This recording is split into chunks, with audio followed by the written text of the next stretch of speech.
Hello, Revere, and welcome to the Revere Veterans and Community Show. This is our bicentennial show, and we have two great guests here. On my left is Len Sandler. Len, thank you for coming, who wrote the book, I'll See You on the High Ground. My pleasure. That's the story of Jared Monti, and you will do the talking on that. And of course, on his left is Mayor Dan Rizzo. Great Your Honor, it's a pleasure to see you. It's always a pleasure. And I want to thank you for what you do for our city and what you do for our veterans. But Len, we're here to talk about Mr. Monti's son, Jared, so you wrote the book, you take over. Well, Paul Monti and I go way back. We met in elementary school when we were 9 years old. We went to high school together, and like with a lot of friends, we went our separate ways. 50 years went by, and one day I called Paul from out of the blue. I didn't even know if he would remember me. And I said, Paul, I know the story of your son, and I'd like to tell that story. Do you remember me? He said, of course I do. And then he said, I trust you with my son's story. When can we get going? We got started. I thank my wife too, because I said to her, I'm going to spend a year and a half working full-time on a book. It means there'll be no money coming in. I won't have a job. Is that okay with you? And she supported me as well. She said, go for it. She knew it was important to me. And by the way, Mr. Mayor, you also met Mr. Paul Monti. Tell us a little about how you did. Well, it's obviously always it's a tragedy when any life is lost in combat, and it's as we just talked about this past Memorial Day. It's obviously the poor soldier or sailor or airman that's killed in action. They obviously have made the ultimate sacrifice, but then it's the families that are left to bear the brunt of all of those memories. That empty seat at the dinner table, the holidays and birthdays that pass. So, but he's a tremendous man that really seems to be dedicating his life to honor veterans and make people aware of sacrifices, that have been made since the inception of this country, like the one his son made. So really a remarkable man. Right. I'd like to ask you a question, Mr. Mayor. Talking about Memorial Day, I said to a friend of mine, I says, have a nice Memorial Day. And then he turned around and he said to me, have a happy Memorial Day. And I looked at him, and I didn't think it was right to use the word happy Memorial Day. Could you elaborate on that for me? Yeah, well, exactly what Memorial Day represents. So, there's different protocols for different holidays. When we recognize veterans on Veterans Day, if you want to say Happy Veterans Day or thank a veteran for their service, that's completely appropriate. When it comes to Memorial Day, if you go back to why we have Memorial Day, it's to memorialize those that were lost on the battlefield. So, really, it is a solemn occasion, and it's one that, typically you wouldn't wish somebody a happy Memorial Day. Sometimes I'll say, have a great Memorial Day weekend or something like that, because, it is the unofficial kickoff of summer, but you wouldn't say to somebody, happy Memorial Day, because it's on that day that services like the one we have over at the American Legion, and the ones that the parades that they hold in Boston and other places around across the country, are there to honor the men and women that were killed. So, for those that may not know, saying Happy Memorial Day is not really an appropriate way to greet somebody during that time. So, but at the same time, I truly believe that a lot of people just don't know. I don't think they do it. I don't think people would wish you a happy Memorial Day to be insulting or to be disrespectful. I think it's just some people just don't realize know what they're saying, yeah, really. Exactly. I have to tell you, Mr. Mayor, I didn't know much about Memorial Day myself, but Jeff Perlman, who happens to be, used to be a history teacher in the city of Revere, and he explained it to me that Memorial Day started by usually 100 women from the South during the Civil War to honor the Civil War veterans. Then the Union veterans picked it up to honor the Union veterans, and it started out the first town to make Memorial Day official was a town in New York called Waterloo. Waterloo, yeah. Waterloo, New York, and that's how it expanded. Yeah. Now I'd like to get back to my friend on my left, Len Sandler. Len, tell us about Mr. Monti, who could not be here today because you could tell us what he's doing. Oh, my friend Paul is up at Fort Drum. He's awarding a scholarship. He started the Jared Monti Charitable Contribution Fund, which benefits a number of military charities.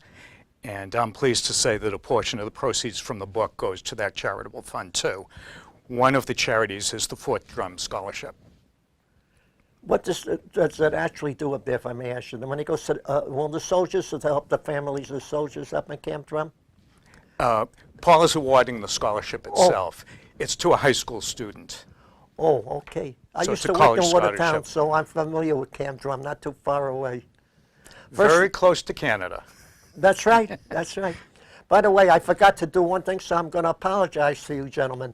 You served in the Navy 6 years. I want to salute you for your service and say thank you. Well, coming from a World War II veteran, I'll take that as an ultimate compliment. So Thank thank you you. for your service, Morris. Thank you. And Len, you served 6 years in the National Guard. Thank you for your service. Thank you very much. Again, you're part of America's greatest generation. We're all part of America's greatest generation. You put on that uniform, you are the greatest generation. I don't care where you are. I have to tell you, Mr. Mayor, people want, a lady said to me, you look old. When I went to get my driver's license, she says, you look old. Because I am old. She says, can I see your birth certificate? I said, sure. So I showed her a rock. Yeah, well, I thought I'd get that in there. well, yeah. I mean, it's great to have a sense of humor. It really helps. Yeah, yeah. But it's interesting, and when you think about and one of the things that we historically do, at least somebody does at our Memorial Day services, is we recognize veterans that are there participating in the service that may be either part of the Memorial Day service itself or people just sitting and observing. But we always recognize veterans that are there. And, it's so important for me. I don't know if you noticed, but lately I've been trying to involve kids more and more and more. Because I think it's important for kids to really know, the World War II generation is, obviously they're aging, and people that remember those soldiers that are coming home, whether it's, the children of people that served in World War II, they're getting older now. And this younger generation, these kids, I think it's important for them to know, if we're going to have any kind of semblance of remembering, how our country started and, how our forefathers fought for this country to make it what it is today, and how they continue to fight around the world, whether we like it or not. We're the leaders of the free world, and it's our role to maintain stability in virtually every region around the world, because you saw what almost happened in World War II, and Yeah, I so was over there. so exactly. So it's important for us to try to maintain as best we can, peace around the world.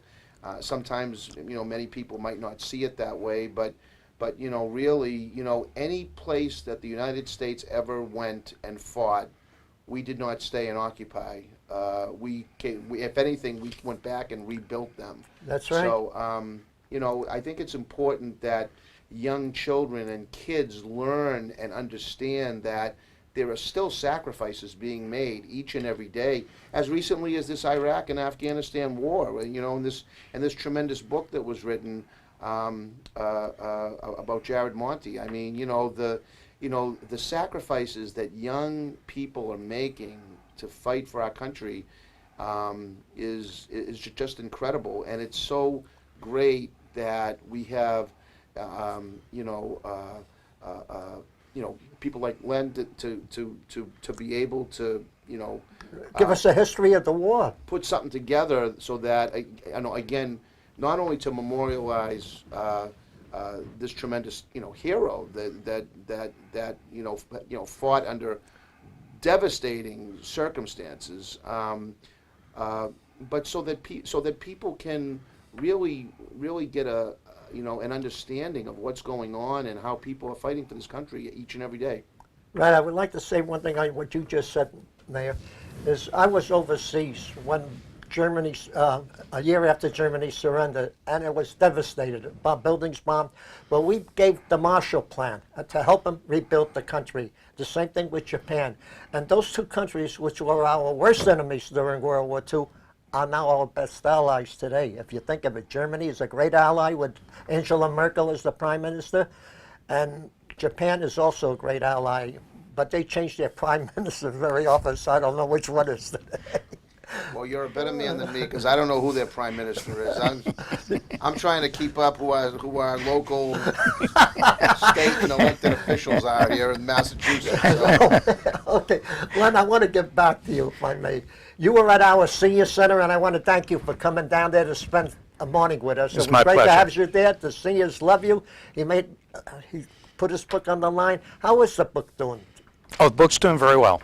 Yeah, Right. I've been very pleased with it. You know, people don't realize that because you come to our senior center, they think the book is the only place they're going to get the book is at the senior center. If people want to order that book, tell them how much it would cost, where they can call you or send you the check, whatever you needed, because the money does go to the troops. The easiest place is Amazon.com or BarnesandNoble.com. It's available both in paperback and also ebook. I do have a website, which is seeyouonthehighground.com, and they can order off of that as well. Right, and if people want to write to you direct and get you to autograph the book, because it was honored to have you sign the book that I got from you, can they do that? Oh, I'd be happy to do that. There's a link right on that website, seeyouonthehighground.com, a link to my email account. So if they just send me their address, I'd be happy to send them an autographed book. Right, and this is a great book, by the way. Are you going to be writing future books about other things, if I may ask you? I don't know. This one was very special to me. I don't know if I'd get that kind of inspiration again. Well, you certainly got it on that book. So, Morris, if it's okay with you, I'd like to ask a question because Be my guest. it must have been a real experience to work with Paul Monti, and having to recall everything that, his son, had to go through and everything. What was that like, going through the process and putting the book together? It must have been, at times, very, very difficult. Well, it was difficult for a lot of people, Your Honor. 8 years had gone by since Jared's death. He was killed on a mountain in Afghanistan on June 21st, 2006. I spoke to most of the members of Paul's family, and Paul is one of 13 children. Most of the members of Jared's mother, Janet's family. Janet's one of 11 children. So 24 children, well over 100 cousins. A lot of people to talk to, and I didn't hear a bad word about Jared. The most difficult part was talking to the guys who were there on the mountain with him. He was in a 16-man patrol. Some of them had never talked to anyone about what happened that night. And I was really pleased when they said, I've never said this, I haven't been able to talk about it, but I'll talk to you about it. And that meant an awful lot to me. It's a harrowing experience when you're facing death. And each and every one of those 16 people thought they were going to die that night on the mountain. They were surrounded by 50 to 60 Taliban. They were running low on ammunition. Jared had called in for air support. They had no idea how long air support would take. What Jared did is sacrifice his own life, not just for Brian Bradbury, who was the PFC, who was out in no man's land with a severed arm, shooting his automatic weapon until he ran out of ammunition. He did it not just for Brian, but for all the others too. Jared went out and drew enemy fire, and he did it 3 times. Fortunately, shortly after that, support did arrive. The other members were saved. I really didn't understand that because in the Medal of Honor ceremony and all the publications, they talk about Jared simply trying to save Bradbury's life. But the other members of the patrol started to talk to me about how Jared saved their life too. And that's part of this story that never really came out. He sacrificed himself for all of them. Consequently, some of them have named their children after Jared. And there's not a man there who hasn't said, I'll remember him for the rest of my life. He had a profound impact on my life. Wow, such a powerful story, and I mean, how proud you talked about how many family members were left behind. The aunts and uncles and countless cousins, but how proud they must be to have somebody that you can't get any higher as an American than to receive the Medal of Honor. I mean, that's and those are only given in very, very special circumstances. So clearly, what he did, had a powerful impact on this entire country, really, as you think about it. Indeed. His mother and father are Gold Star parents, and that's a very, very select, special group, a group nobody wants to be part of. It's a group that doesn't want any more members. And every single person says, sure, I'm proud, but pride doesn't bring my child back. It's something that only they can understand. Mr. Mayor, I have to say one thing, Len. A year ago, January, not the one 2014, January, there was a lady that came into your office by the name of Eileen Murillo. I think you remember her? You have to listen to this. She decided to make a monument for the women of Revere who served in the armed forces, not World War II, but who served in the armed forces, because there was no monument that had the names of the women. They said they honored the women, but no names. He gave her the inspiration to go ahead, and September of that same year, the monument was built and dedicated, and she wasn't here today, but she told me to say thank you for what you did for her, so I thought I'd get that in. Well, that's very nice for you to say, Morris, but, Eileen is an incredible woman. 92 years old. A World War II veteran herself. Yep. Yes. And, you think about this, woman, I mean, and arguably she's in better shape than any of us sitting at this table. She's 92 years old. She's a firecracker. And for her to go out, and she went out, she raised money. She did all the research in terms of the women that served in World War II. And she was not going to take no for an answer. She kept one foot in front of the other, and then ultimately had, I believe, and I can't recall her name, but the general, was it a T. McWilliams. Yeah, from Virginia. Virginia. Yeah.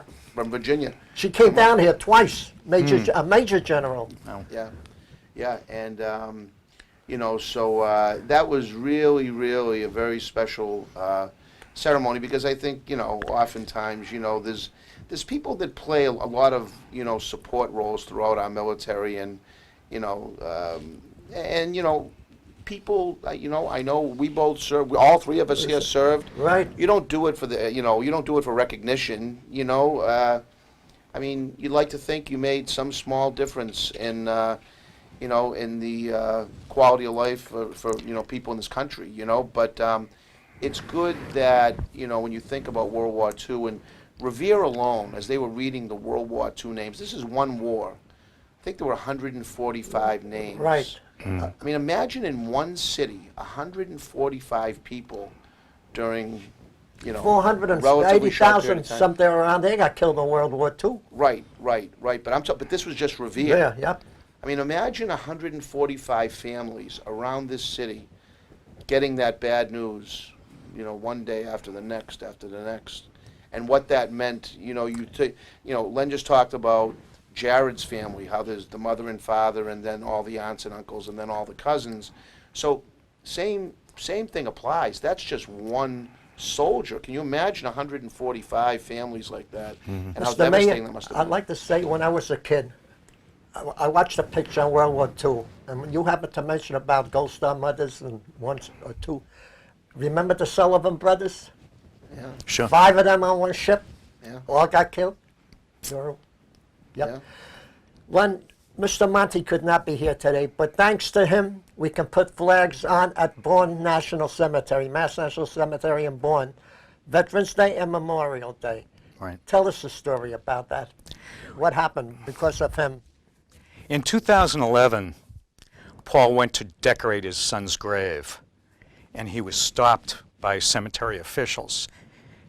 And imagine this. They said, that's not allowed. And Paul said, my son gave his life for his country. What do you mean it's not allowed? And they very smugly said, we have some flags on the drive, and that's all that's necessary. We don't like to put flags or any kind of decorations on the graves. They have footstones rather than headstones because, believe it or not, they said it was hard to mow the lawn with flags there. So they said, because of that, we don't allow flags. Paul said, I happen to know that there's a Massachusetts law that requires veterans' graves to be decorated on Memorial Day and Veterans Day. They smugly told him, well, this is federal land. We don't have to obey Massachusetts law. Paul, like Eileen, is a very determined person. He wasn't going to stand for that. It took him 4.5 years of lobbying. He went to the Secretary of Defense, the Secretary of the Army. He went to the federal level, Senators Kerry and then Scott Brown, and they were able to get permission for the cemetery to flag its veterans. There was a stipulation, however, and many thought that the stipulation was designed to discourage Paul. It was that he had to purchase all the flags, he had to put them in. There were 56,000 graves at that point. There are 62,500 now. Wow. And he had to remove them. He had to find some place to store them. It seemed overwhelming, it seemed insurmountable. And my friend Paul said, we'll put out the word. And he went on shows like yours, spread the word. You were kind enough to host Paul, and sure enough, he has thousands of volunteers who come out. The whole job is done in about an hour and a half. I could vouch for that because when we went down there to put the flags on the grave of Veterans Day, they were done 99% before we even got there. It is just amazing. And Rizzo is absolutely right. You want to involve children. It's a legacy we have to pass on to the next generation. One of the best things about it is there are many World War II veterans, of course, Korean War veterans, Vietnam vets, but there are also Cub Scouts and Girl Scouts and Brownies who are part of it. There are whole troops who learn what national cemeteries are all about and what service is all about. Serving a country is the highest form of community service. We have a great ROTC at the Revere High School, the kids that are serving in the ROTC there. We have a great leader there, Major Balker and Sergeant Major General Staff Sergeant Bob Callender. Yeah. Yep, Yeah. out there with the kids, terrific people on there. So we do a lot of work with the veterans here. Yep. By the way, we have about 4.5 minutes. Mr. Mayor, take a couple to wrap it up, and then you do the same, Len. I want to thank you both again for coming. It's an honor to have you both here on our bicentennial show, by the way. Yeah, well, yeah, and congratulations, by the way. It's hard to believe, Mars, 200 shows. I mean, Yep. that's incredible. That's incredible. In fact, I think Rob Dunbar was saying that you had days where you had 4 shows in one day. Right, I'm sure to be David Letterman, who just retired. You're going to be challenging the Oprah networks. Thank you, Mr. Mayor. Yeah, but you know, I mean, this, you know, local access cable really is a great tool to get the word out, you know, and you know, to be able to be informed about a story like this. I mean, I would only encourage people, if they haven't heard or don't understand the Jared Monti story, to please take Len's advice and go to Amazon.com.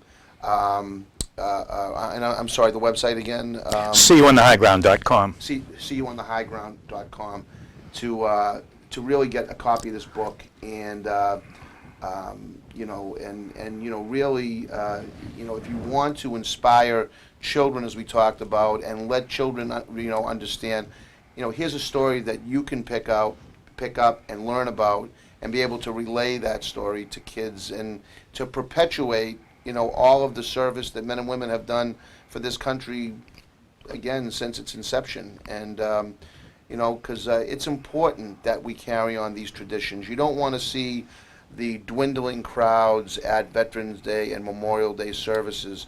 I think it's important a couple days out of the year that people just get themselves out of the house and get down to their local service, wherever they may live, and participate for an hour, hour and a half to just honor the service of these you know, really these heroes that have given their life for this country. It's you know, when you really stop, and if people really stop to think about the sacrifices that are made, it's really remarkable. So, anyway. Okay, Lenny, take a couple of yourself now. Yeah, well, I would certainly echo that. I want to thank Steve Fielding for having me at the Senior Center today. Yep. He's done a wonderful job with the Senior Center, and it was great to see that crowd. It's very, very special to walk up to the grave of a fallen veteran. Maybe someone who served in World War I even, World War II. Anyone can do this. All you do is show up at 10 a.m. the Saturday before Memorial Day or Veterans Day. You can also help take the flags out the Sunday following Veterans Day or Memorial Day. Walk up to the grave of a fallen veteran and talk to that person and say, I don't know if anyone comes to visit you. I don't even know if they remember you here. But I'm here to honor you, and I want to plant a flag. Thank you for your service. I salute you. It's a simple thing that anybody can do. And I want to thank you both for coming. You, Mr. Sandler, thank you. God bless you. You too, Mayor. And thank you. Thank you very much for having me. And thank you for the beautiful job you do for our city. That I got to say. Thank you again. God bless both of you, our troops, the city of Revere, and especially our great country, the United States of America. But I'd like to say one thing before I close. When I was a kid, when Japan attacked us on December the 7th, I remember a kid out of Brooklyn who was a pilot called Colin Kelly, who drove his airplane right into the Japanese battleship Haruna. Before he did that, he told his soldiers to bail out because he said the plane was having trouble, which it didn't have. They bailed out, and then he took his plane and became like a kamikaze pilot right into the Japanese ship December the 8th. I remember that as a little boy. And in December, how old was I? December 1941? 12 years old. Thank you again for coming. And I hope to see you on the high ground the next time too, right here. Sounds good. Thank you.